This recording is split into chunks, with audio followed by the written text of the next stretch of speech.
State Central Library lama khan kallok do na tun tum chu het lama hianin kan kal kha deuh hleka hei muang hian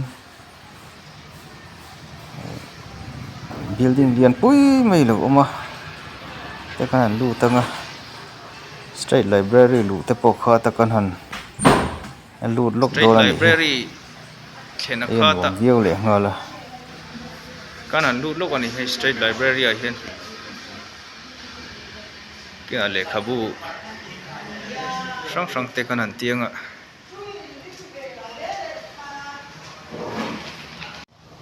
ei tlo tu te pon tam thin riu mai a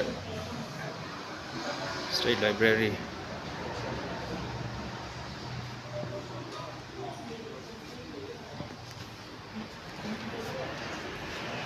lampang hei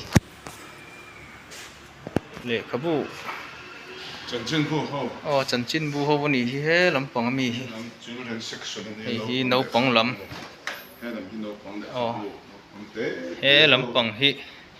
no pang lampang hi le khabu hi children section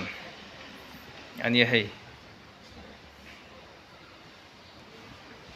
ai thut na no pang ale khabu han siar vel na tu te san hin an da thar khop me hian hei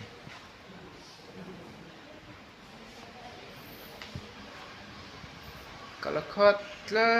maya alung te poleng alom le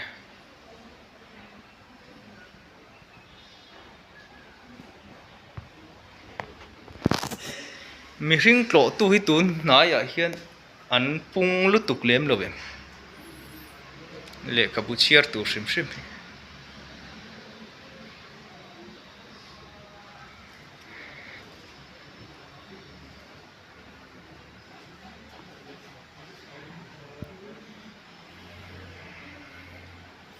le khabu chiar tai le kha chiar tai ma khi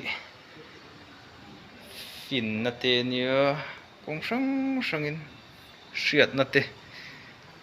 ti zav tu ania mi hring pui tlin na konga te po min puya ka zirlai niamo na zong lai niamo sarkar hathok niamo kong sang sang ai zon na nei te ta na thil poi mo em ani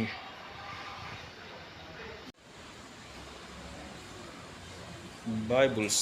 lam story le comics lam te poi chiar ta ma thavia bani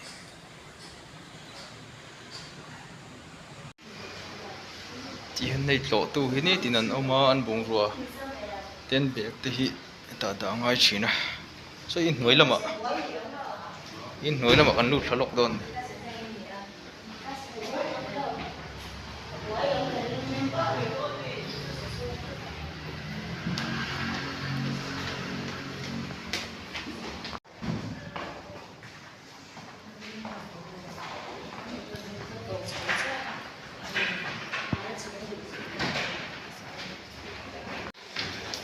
room hnuai lama kan lut le le khabu tam kop mai hei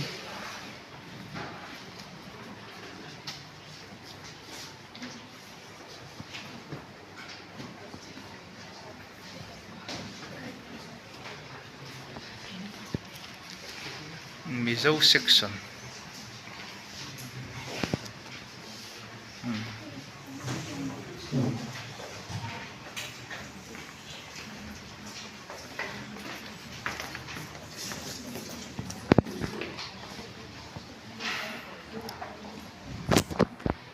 hei kan muang hian tlo tu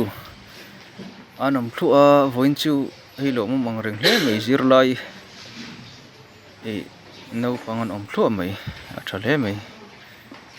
ei le khabu hi tlar tuar mai a eng te hi ho te ya muna te po chiar the ya chu chu chiang pong de uzo ka han ti lan den den te po cha kom ma amaro chu tam tham me ya ti hian kan Mizoram State Library hi a chhunga lehkhabu awm te hi han hmuh ve hrim hrim ula kan han ti dewa lehkhabu hi zirna kawngah te sumdawna kawngah te sarkarna thawhna kawngah te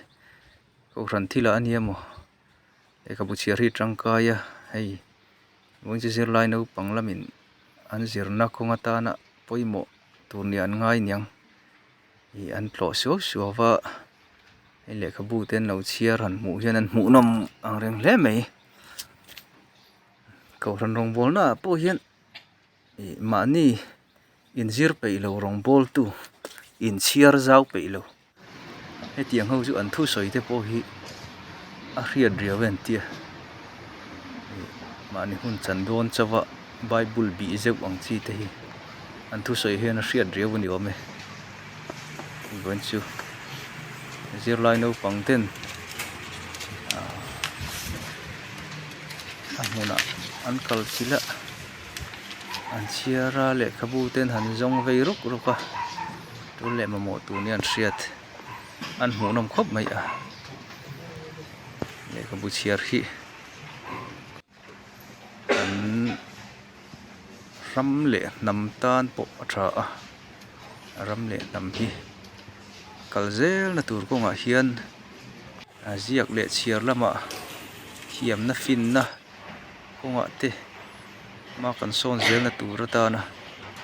thil tul pawimawh hmasa ber chu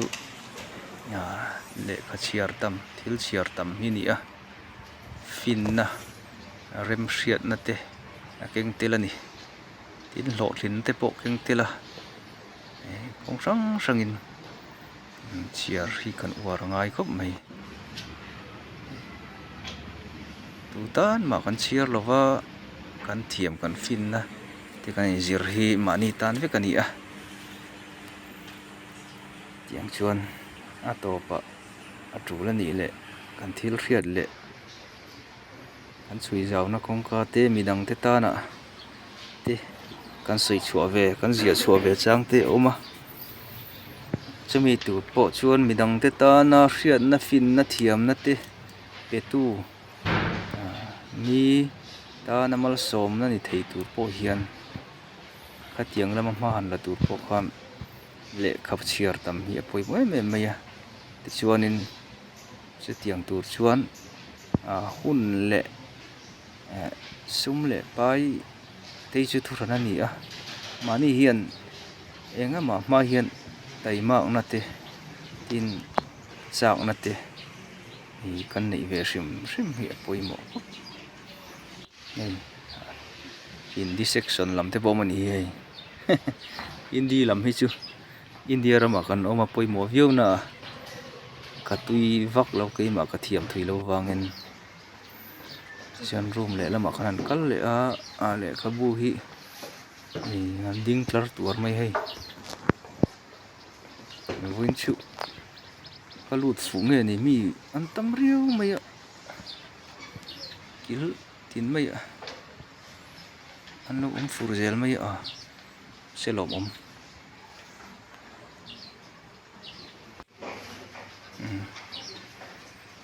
State Library a hian han zon dawn chun kan lehkhabu mamawh tak te pawh hi voi lehkha tah hmuh ngal mai te pawh har awm e lehkhabu hi tam riawa hei chi hran hran kha section hrang hrangah an thena tiang chuan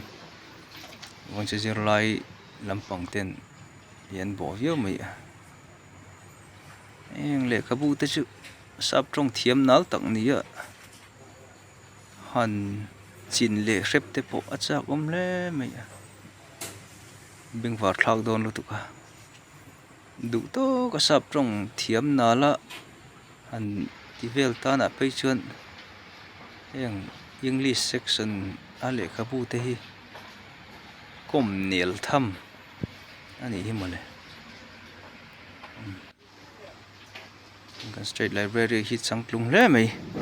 lehkhabu pawh tam fu mai alo awm